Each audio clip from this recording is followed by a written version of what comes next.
কি হলো, ওকে?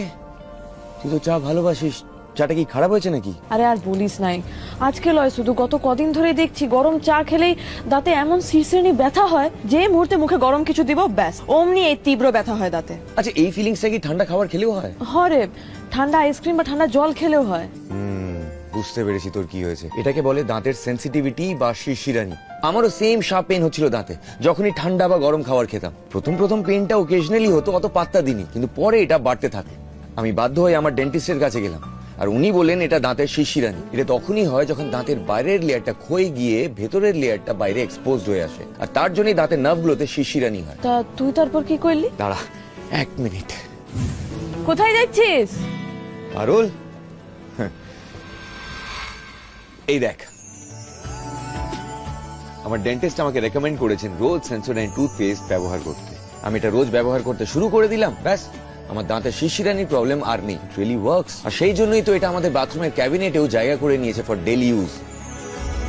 চিন্তা করিস না, তুই এটা রোজ ব্যবহার করতে শুরু করে দে। যেই তুই রোজ সেন্সোডাইন ব্যবহার করতে শুরু করবি, দেখবি তুইও তোর দাঁতের সব শিরশিরানির প্রবলেম থেকে অনেকটা রিলিফ পেয়ে যাবি, আর নিজের সব পছন্দের খাবারগুলো এনজয় করতে পারবি।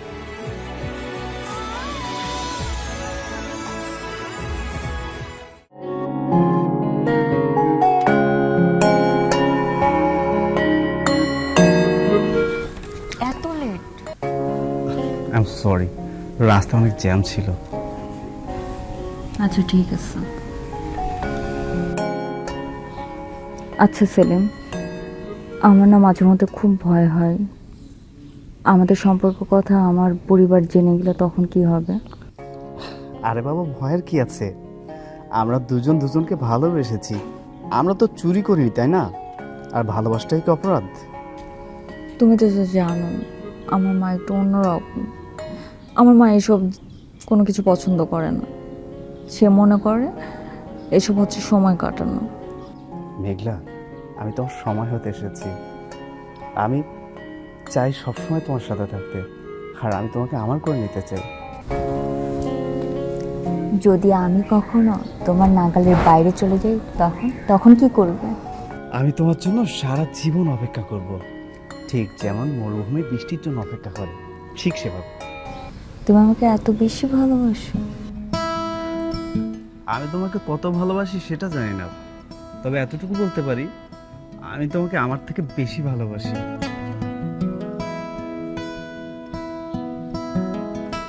আচ্ছা যাই হোক, চল উঠি। ঠিক আছে, চলো।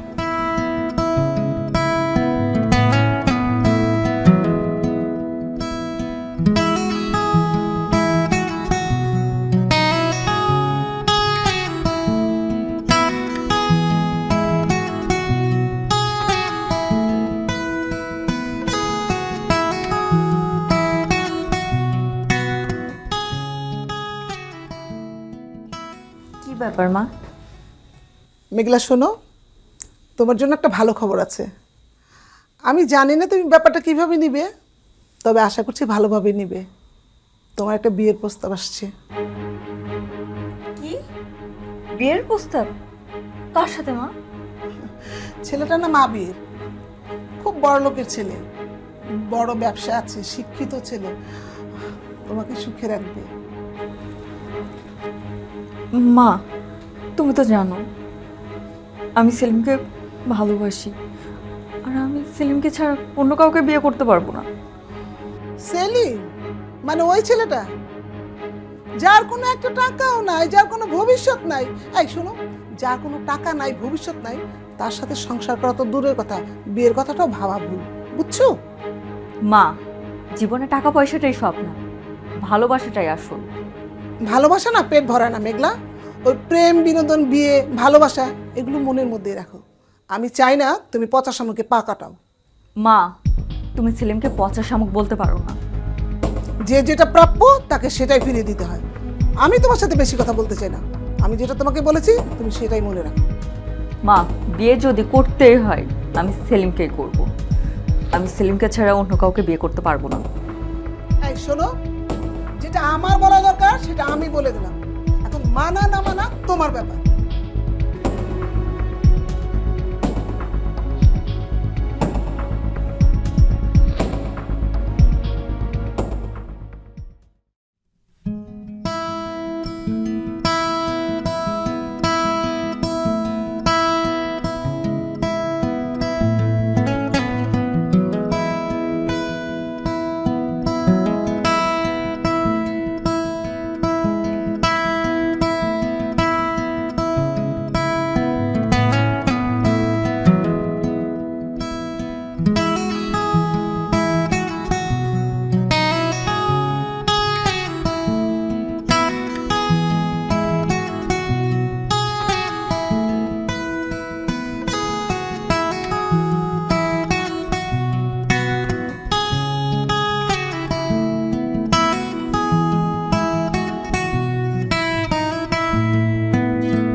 আজ মা বলল প্রেম নাকি বিনোদন, তাহলে সেলিমের চোখের ছেড়ে মায়া, আমার এই অপেক্ষা সবই কি এক বিনোদন?